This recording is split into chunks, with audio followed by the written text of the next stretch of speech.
Believe in Yourself, Podcast 6. Research has shown that as self-esteem goes up, anxiety goes down. As you gain a sense of self, a positive self-image, self-confidence, then you have a belief in yourself that you can handle life's challenges, including anxiety. Here we've developed 3 dimensions of self: the mind, the emotions, and the behavioral self. In Hebrew, we call this the mind, the intellect, the heart, the emotional self, the ruach, and the body, the guf, or the nefesh, the body self, the behavioral self. In podcast number 3, we dealt with the mind, how to develop a sense of wholeness and wholesomeness in believing in your sense of self through your mind self, the dimension of mind, which is the consciousness of your values and strengths. That is through the wheel of strengths. So now you have, through podcast 3, a sense of dimension of self through your mind and intellect. Podcast number 4 dealt with the emotional self, and to gain a sense of wholeness and emotional self-awareness through the soul state, to go to your beautiful place, feel it, experience it, and feel whole. In podcast 5, we dealt with the behavioral self through the circle of control. Now we have 3 dimensions of self, and we become aligned. The mind, heart, and actions are aligned, and we have a full sense of self. Now, once we have a sense of self, old patterns die hard, and therefore we perhaps have learned negative behaviors through nurture, through challenges in life, and we've learned to worry. We've learned to think negatively. And therefore, in different dimensions of self, we have attacks on the sense of self. We have a mind attack called thoughts attack us, that attacks the mind or the self, the strengths wheel. We have emotional attacks, and we have behavioral or body attacks. Today we're going to deal with the attacks on the mind, on the wheel of strengths. So when we have a sense of wholeness, in the sense of our wheel of strengths, there will be cognitive thought attacks attacking us, saying, no, you're not so good. No, you're not a valuable person. And these attacks are going to occur. So therefore, we have to learn how to deal with these cognitions. For example, we have a number of cognitive distortions. Let's talk about for a moment what cognitions we have in terms of our thinking about the coronavirus anxiety syndrome. Now, perhaps we say to ourselves, life is never going to be the same, or I'm not going to be able to handle this, or my business will never recover, or I don't know if I'm going to survive this. And therefore, when we think that way, as we've said before, the mind bone is connected to the heart bone, just as we say the hip bone connected to the knee bone, connected to the ankle bone. Well, the mind bone causes our emotions to feel uneasy, nervous, and worried and stressed. It's our thinking which is causing us to feel negatively and anxious. And therefore, if we're thinking negatively, we have to analyze these thoughts to see whether or not they are realistic thoughts. So just because we have a thought doesn't make it true.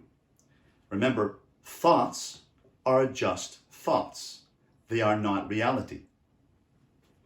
Let's analyze the thought which says to ourselves, and I want you to write this down. I want you to write down your thought saying to yourself that this anxiety caused by the coronavirus is overwhelming me. I can't handle it. It's going to destroy me and my family. We have those thoughts, and that causes us stress and worry.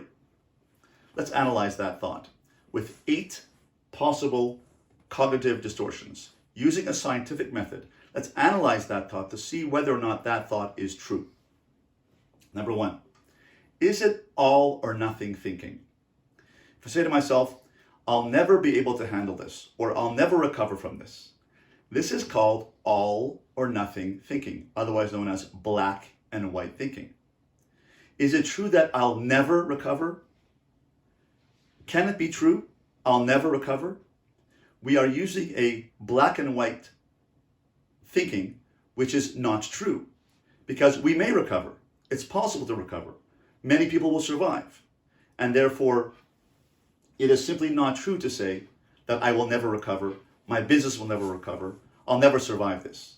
It's a cognitive distortion. There are colors in between black and white.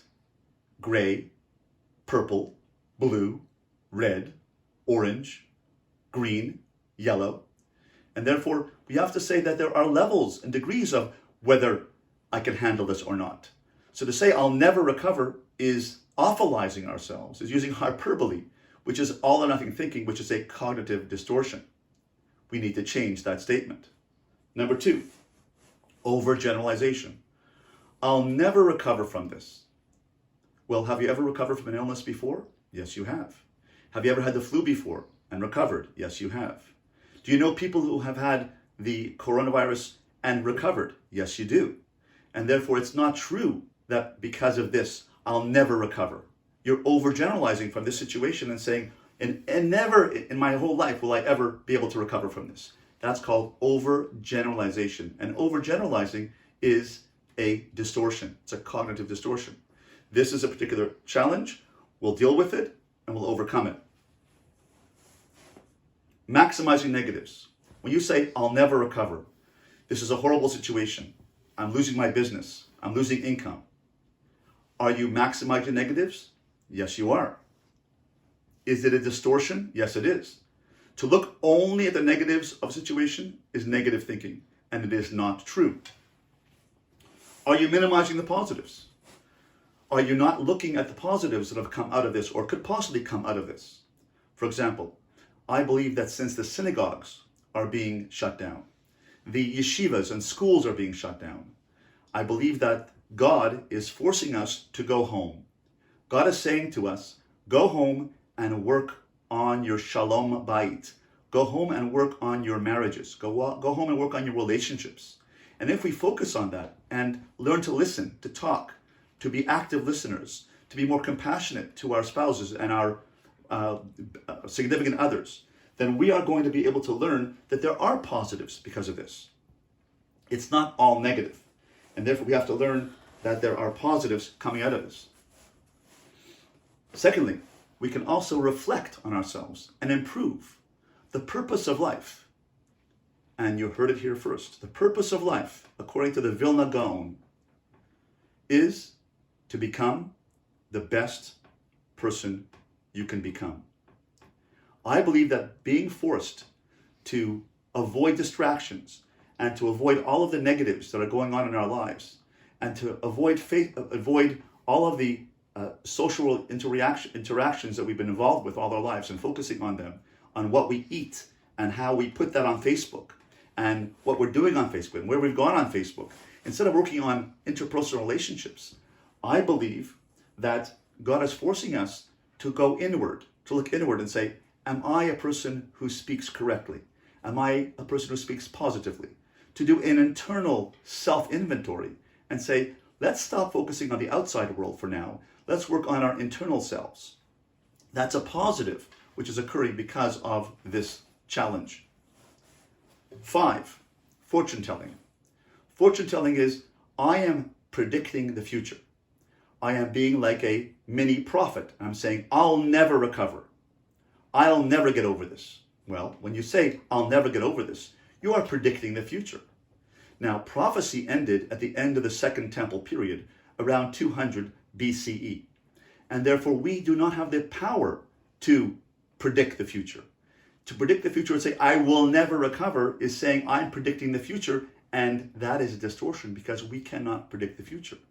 We can only live in the present and deal with what it is now. We cannot predict what's going to happen in the future. That's the purview, that's a jurisdiction of God. To say, I am never going to recover is usurping the jurisdiction of God. And therefore, we cannot tell the future, and therefore fortune telling is a distortion. Stay in the present. Labeling, I'm a failure. And many people come to me and say, I'm a mistake. I shouldn't have been born. My parents didn't want me anyway. They label themselves a loser, a failure. Labels don't belong on people. That's a distortion. Labels belong on ketchup bottles, but not on people. I can say I made a mistake, but you can't say I am a mistake. You know why? God created you. God doesn't make mistakes. I may say that I had a failing. I failed at something, but I am not a failure. People cannot be labeled or label themselves as a person who is a loser.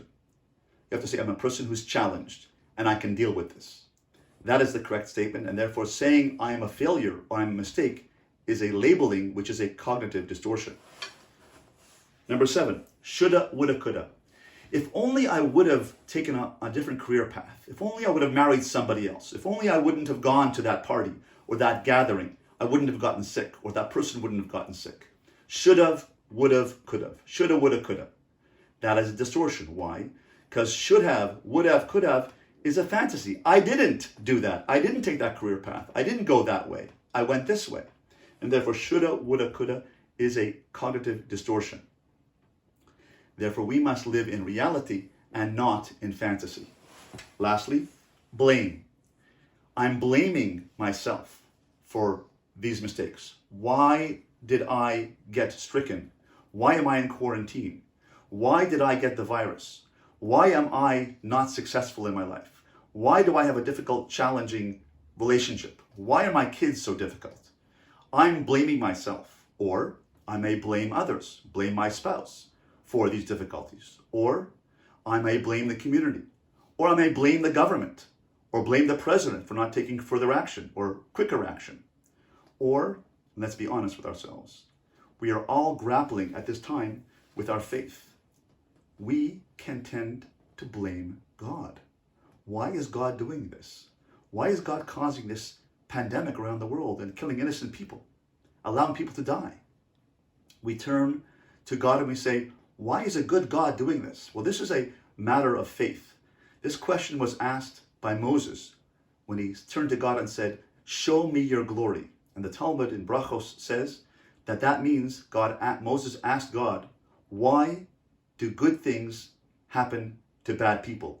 And why do bad things happen to good people? That question is 3,500 years old. We're not the first people to ask that question. And today we're not going to deal with that question. That's beyond the purview of this podcast.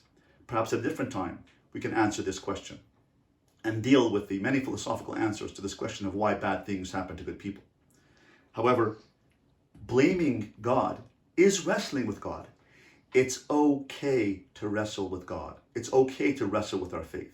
It's okay to have a question of faith and a crisis of faith at this time. However, blaming God for this takes us away from our personal responsibility. And the personal responsibility is, I have to deal with what is, not what if.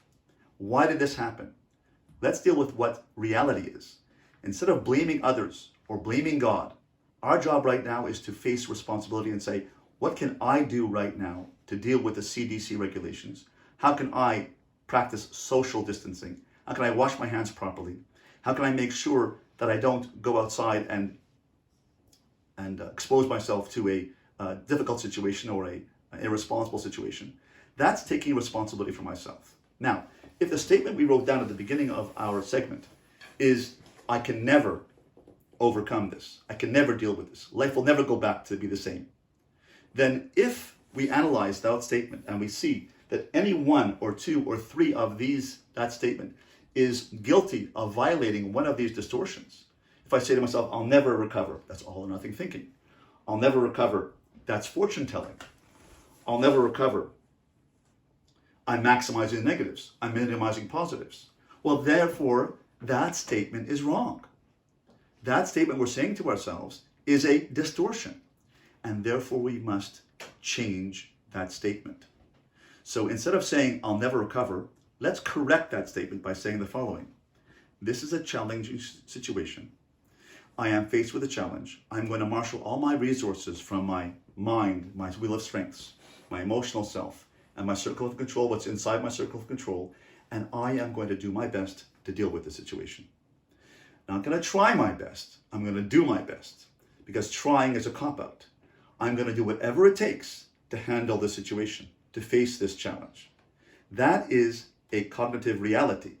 That is a cognitive proper way of thinking and not a distortion. And therefore, whatever difficulty you're having, it's because we are facing ourselves and we are saying things in our mind. We are claiming within our own minds negative self-talk by giving ourselves a negative distortion in our minds, which is not standing up to scrutiny of these 8 scientific method cognitive distortions. This is called cognitive behavioral therapy, CBT. We challenge our thinking. We challenge our thinking. It's not enough to challenge the thinking, we must change the thinking. When we change the thinking, then the negative thoughts which are attacking our sense of mind, our sense of wholeness in our wheel of strengths, that I have the wheel of strengths ability in my mind to be my intellectual strengths, my social skills, my personality and character strengths, my spirituality, my resources, my family background, and my personal growth. Then if I remove the distortions, then I get back to equanimity. I get back to my original state of my mind, my cognitive self, which is my awareness of my wheel of strengths, and then I can restore calm to my mind. And therefore, this is a way in which we can get rid of, remove the distortions, get back to equanimity. It's like an oil tanker. If my beautiful scene that I see around on the horizon is a beautiful ocean, and I see the horizon, and then I see a negative thought passing by, that negative thought is an oil tanker. It says, you'll never be able to recover. You'll never survive this. You're a loser. That oil tanker that's blocking my view of the horizon, and my view of the horizon is so beautiful, and yet an oil tanker comes and blocks my view, that is a distortion of my view. Allow that thought to pass.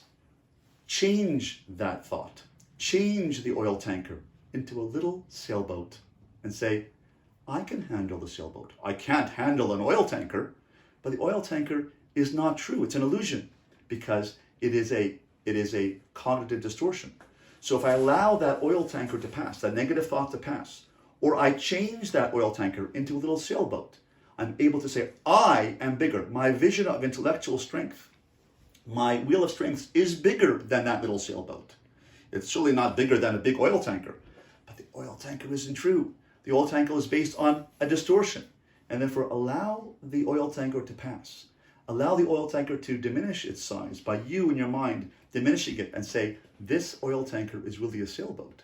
And therefore that will be able to restore your view of the horizon, the beautiful view of the beach and the ocean, and say, I can handle this challenge.